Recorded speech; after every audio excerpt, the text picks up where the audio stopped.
മോളെ മോള് കരയണ്ട, മാറി മാറും കേട്ടോ. അമ്മ വിഷമിക്കും കേട്ടോ. കരയണ്ട, അസുഖമൊക്കെ മോളെ മാറും കേട്ടോ. അല്ല തന്നല്ല രോഗം, അല്ല ഷിഫിയാക്കി തരട്ടെ. അള്ളാഹ് എപ്പോഴും പറയണേ മാനക്കേട് കൈ നീട്ടുള്ള അവസ്ഥ വരുത്തല്ലേ എന്ന് ആർക്കുന്നാളാ എനിക്ക് ഇത് വന്നതമ്മേ. അതുകൊണ്ട് നിങ്ങളെല്ലാവരും സഹായിക്കുന്ന മോളെ ജീവിതത്തിൽ വലിയ ഒരു പരീക്ഷണത്തിലാണ് ഞാൻ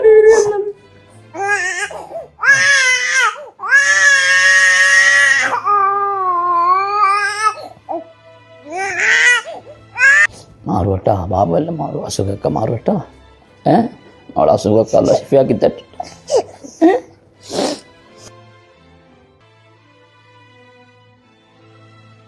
കുടുംബത്തെ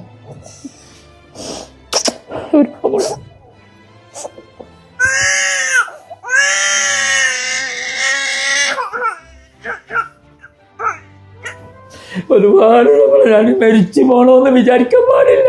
ഒരു ദീനി പണ്ഡിതനാണ്, പക്ഷെ എനിക്ക് പിടിച്ചെടുക്കാൻ കഴിയാത്ത അവസ്ഥ. അങ്ങനെ പോലും ചിന്തിച്ച് എൻ്റെ അനുജനോട് ഞാൻ വിളിച്ചു പറഞ്ഞത് ഇപ്പൊ ആരൊക്കെ പിടിച്ചേക്കാൻ കഴിയുന്നു. സഹായിക്കും